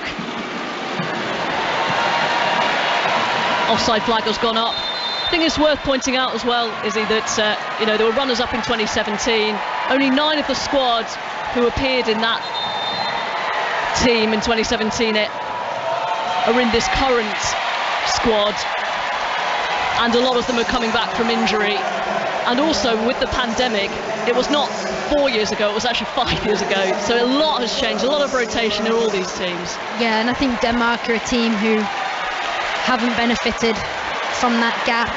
And like you say, in recent months, well, 12 to 18 months, there has been injuries to key players. Nadia Nadim's been out with an ACL injury. Nicoline Sorensen, who, big fan of hers, absentee from this Danish squad at the moment with an ACL injury. She should be back around October, November time this year, I would hope. She is a bright spark and really missing in the Danish team tonight. Alina Oberdorf has been withdrawn. Sydney Lohmann coming on in her place. The young player, 22 years old, 2 times under-17s Euros winner with Germany. This is what this country do. They win. Any age group, male, female. I'm sure the old adage, tiddlywinks, you name it, they want to win. Yeah, they're good at everything, aren't they? It's really annoying. Yeah, it is annoying, and it's also quite impressive that they function so highly in everything they do. And it's almost like so many teams and clubs go through rigorous checks to gather cultural detail and to improve their culture so they can have a high-performing environment. The Germans just seem to have it innately. It's almost a prerequisite of their nature that they know how to win. They're strong, they're hard to beat. Every player that goes into a national team camp's already got those attributes, and then they just need to work on the system, the game, relationships on the pitch. Mexican wave has started, and even the Danish fans are joining in, thankfully. It won't reach us this time, Izzy. At Old Trafford, we were right in amongst it, weren't we? That was a challenging time for a commentary team. Hands everywhere. It was very early on as well. Yeah, there's a time and a place for a Mexican wave, and you've got to do it the right saying, time. guys, come on, not now. Save this for the second half. Oh, it could be another for Germany. It's a good cross, and it's headed in. Oh. And what a special goal! Alexandra Popp falls to her knees, visibly emotional. Her first Euros and her first goal caps off the perfect night for Germany. They lead Denmark by 4 goals to 0 now. That is classic Alexandra Popp with a diving header. Probably the best player I've seen in my career who can head the ball on the move. And she's just done exactly that. She's gone to her knees, fell onto her knees after she scored. She must be feeling very emotional right now. The journey she's been on. First European Championship, first goal for her. Incredible. Again, Denmark, it was too easy. It was a pinpoint cross from Sydney Lohmann, who's only just come on, teeing up Popp, and as you say, a diving header. She was well ahead of her defender. Yeah, Simone Boy left pretty isolated, level with the penalty spot on her 6-yard line, and she couldn't get her body position right to deal with that because the cross was inch perfect. Yeah, and Alex, sometimes say, you get what you deserve, and I'm sure she's worked so hard to get herself back fit, back into this squad. And form is temporary, class is permanent and all that. She was not missing it. She had a knee injury, and then at the pre-Euros training camp, she caught COVID. It just seemed like it was just one thing after another. So she does deserve it. She's faced adversity. And she's now scored at her maiden Euros to add to her goals at Olympic Games and World Cups. She will go down in history. They're going to grow, you know, Germany into this tournament. And I was one of the people 4 days ago saying, really, Germany contenders? And I'm not saying they are necessarily going to win it. They could do. So could a lot of other teams, but I can just feel, you know, the energy coming out of their camp and what I'm seeing on the pitch here tonight, that they're going to get better game on game, and they're functioning. They've got substitutes who've assisted and scored off the bench. Must be a very, very happy German coach down there. 4-0, Germany lead. And yes, I will hold my hands up as well, not mentioning Germany as potential contenders, but they have made a statement here tonight. That Spain game just becomes more fascinating because obviously Germany have performed brilliantly today. They have been clinical, but they've also missed quite a few chances. But this has been poor from Denmark. Yeah, I've been really disappointed with them. I had this game down to be one which, you know, really tight, could go either way, could be a draw. Yeah, my prediction of a draw. Yeah. This is why. But Germany, we've said it, everyone has been saying it, you know, Germany, when they function, they're good, they can't write them off. But yeah, they've been exactly that tonight. They've been functional, efficient, sharp. And you know what I've liked about them most, which I didn't see from Norway last night, and that's they've executed finer details to a high level when they haven't needed to. And that's the difference between a team who are good and a team who are going on to try and win this tournament, because when you're 4-0 up and you're still sharp and doing all the right things, that's when you know you mean business. 1 minute of normal time to go here on BBC Radio 5 Live. Germany 4, Denmark 0. Germany will go to the top of Group B. Another cross comes in, and it's well defended by Balasea. Pernille Harder still trying to link play, make things happen. She's got the ball back now in a bit of space. A couple of players up ahead. Nadim, the delightful ball round the corner, and she's got it back here. This is probably Denmark's best passage of play. Nadim runs into Latvin, and the referee doesn't agree with you, is he? Oh, I think that's a foul. Superb play from Nadia Nadim. That spark of brilliance which we know she's got, finally we're seeing it. I mean, she hasn't had long to deliver, but she's certainly done it there. Flick round the corner, receiving the return ball, but she had no one joining her in the attack, and it's been a feature of Denmark all night. They haven't had numbers supporting the attack, and again, I'm coming back to the system, Robin. I'm being so cynical about it, but it's such a hard system to play when you are not 100% in sync with it, and Denmark haven't been in sync with it tonight.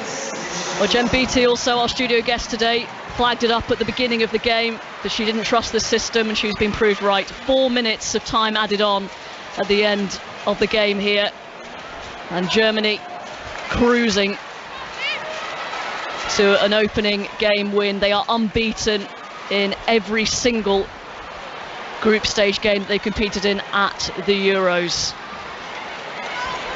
And they're in possession now, and just will see this one out. And that's a mistake once again from Balasea. Misjudged the bounce of the ball. Letvin plays it in for Hjulbrandt. Space is opening up once again for Germany. Oh, it's a delightful scoop, and the goalkeeper at the second attempt will grab. Oh, they're having fun out there tonight, the Germans. I'm telling you, some of the football has been absolutely superb. They've been intricate, they've been precise. The timing of the movement is what I've been so impressed with. Off the ball running, and you know as well, Robin, we're speaking about being contenders and getting to the latter stages. The level has not changed in the game after making 4-5 substitutions, and that shows the strength and depth they've got in the squad. Foul by Nadim this time. 4-0 to the Germans.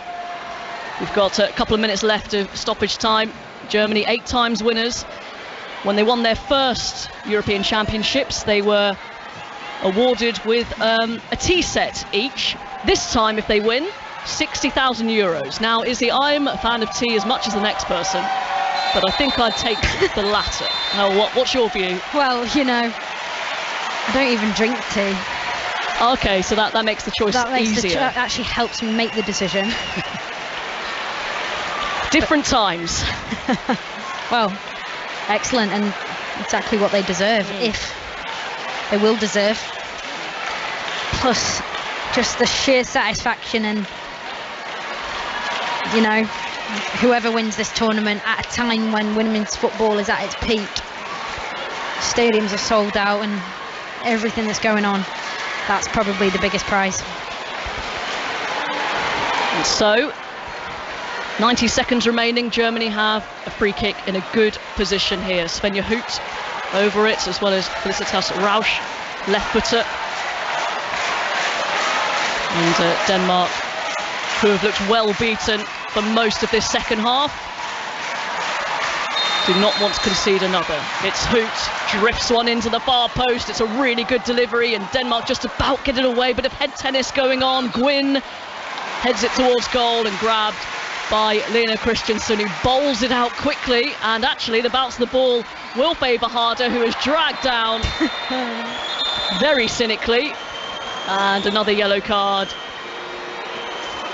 given to a German player, but I think you could call that a professional foul. Yeah, Hegering again with those finer professional movements, let's say. The second time tonight, she knows that she's got on the wrong side of Harder. She's had to make the foul.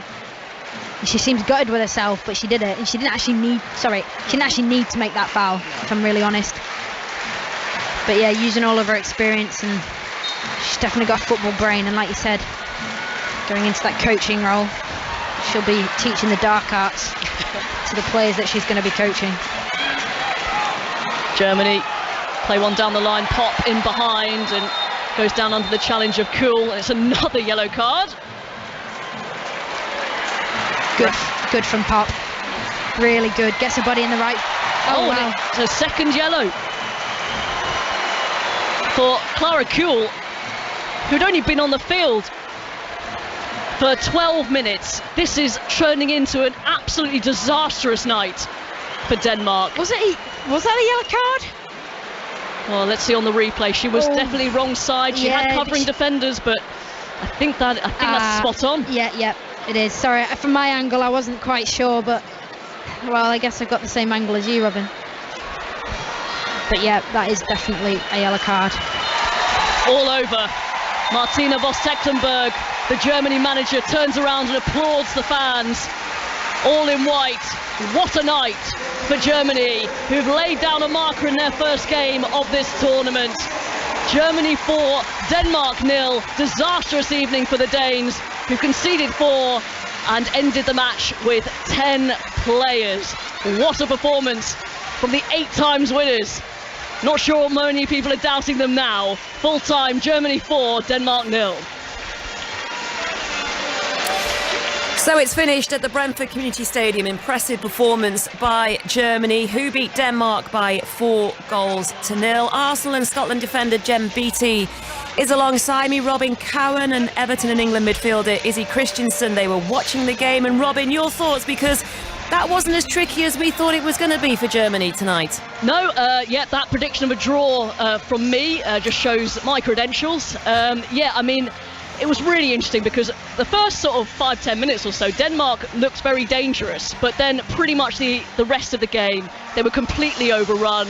Germany passed up a lot of chances in the first half. We think by our count they hit the woodwork 4 times and they've managed to score 4 goals. They looked incredibly dangerous, but I would say we don't know. I think it's difficult to gauge this result, this performance, because I really do feel like Denmark, we hyped them up. We really felt that this would be a tight game, and they didn't deliver at all. Whether it was the system, whether it was the performance, the energy levels, they just didn't turn up tonight. So I think the real gauge will be Germany against Spain, which is their next game in Group B. That's going to be absolutely fascinating. And Izzy, in the second half, in commentary, you questioned the triple substitution that was made 11 minutes into the second half. Denmark 1-0 down at that point. Seconds later, then came the second, and afterwards the third and the fourth. Yeah, and I question whether it was more of an emotional response from Lars Sondergaard, the Danish manager. He obviously had half-time to address his team things were not going well, but they were still in the game. He would have given information to his team at half-time, adjusted a few things, tweaked a few things, and then they've come out for the second half and performed like they did, which was again poor. And I reckon it might have been a slightly emotional response to say sort of, right, okay, they're not doing what I asked, triple change, get 3 new players on, fresh legs, whatever. But it just couldn't. I was so sceptical of it. And then Jen will back me up here. Don't make substitutions around set piece. And don't think they got a set piece straight away, but it was very, very close. Germany were on the attack. I think they had a throw-in down the left-hand side or something like that. And I just think it's risky. At 1-0, you are still in the game, and then the floodgates opened. Yeah, I think to make 3 substitutions and then have a set piece, that's just pure carnage. If you're a player on the pitch and we spoke before about how to communicate before a game and with loud crowd noises, and so to make that amount of changes at a key point in the game, I know it was maybe a minute or so after, but it's a big role for players to make. And I don't know, for me, making 3 subs, but I think the one they needed to make, they did it too late when they put Simone Boy on to kind of go into a back 4. That was kind of the biggest change that they needed to make. I don't think I back Izzy up on that. I think it was emotional making 3 subs at that point. And I think Simone Boy, she split through she made a left foot pass that I think it was her first touch coming in and completely broke about 2 lines of Germany, and no defender could find the midfield on the ball the whole first half. So she made a big impact for me coming on, and yeah, I just think it was an emotional change and they should have put her on earlier. Overall disappointment then really for Denmark from what you've all seen tonight? Yeah, I think there's so much hype going into game number 1, and I think they probably were optimistic based on Germany's form, and we all spoke about that before the game, and they would have been. I think they'll be massively disappointed with this performance, but it's game 1 and they've got 2 more to go to turn it around. And what about Germany then, Robin, Izzy, yourself, Jen? I mean, we were all smiling at the goals, and none more at Alexandra Popp's 5th in Germany tops goal 5th in Germany's top goal scoring list, but also the reaction to it. First European goal, first European tournament goal. Yeah, I think for a player of her calibre, that response shows her mentality. She was desperate to get that goal. She was desperate to be at the European Championships, and as a player watching that, you feel for her, and it's a class thing to watch. And I think Izzy said it in the commentary, she is definitely, without a doubt, one of the best headers in European football, if not the world, so it's no surprise that it was a header in the box. And what would that do for her personally as a player? She's just ticked off another box, hasn't she? She's just adding more records to her name and more stats for us to all remember in future media things. But no, it will mean so much to her, and you saw it in her celebration. And yeah, I think her whole teammates were clearly happy for her as well. And we're seeing the teammates right now. You obviously are seeing them at Brentford, the huddle and everything else. What will that say for Germany? You talked about them putting down a marker after all the disappointment that has been spoken about so far this year about them. Yeah, well, I don't know if you guys have seen, but on social media they've been using a hashtag HungryJer, not hungrier, right? And I think that epitomises what this team are about, and what they've just shown tonight is not all chat, it's actually doing. And what they've performed, the levels that they've performed at tonight, and they've absolutely stunned a very good Denmark team, by the way. Denmark, yes, they didn't show up tonight as much as we know they can, but I think this German team, I think they're on a bit of a roll, and they've gathered a bit of momentum, and that hashtag, I think, is a bit of a message to everyone out there. And a quick one, Izzy, on the sending off as well. We spoke about the disappointment, Denmark not turning up, but discipline as well, a bit of an issue for them. Yeah, it's difficult. Look, emotional, we've all been there in games when you make emotional calls, tackles or decisions or whatever. And that's an example of one of those. She only just came on the pitch. I think she's been on the pitch for 12 minutes. She's got 2 yellow cards, which is poor, and her manager definitely will not be happy with her, and I'm sure her teammates won't either. But look, it's no time for feeling sorry for themselves. It's no time for sulking. It's tournament football, and you've got to get back up, get back going again, and find a way to improve. And it's difficult. They won't be feeling well right now, this Danish team. They've been knocked for 6 or 4, shall we say. It went down the barrier, not over it.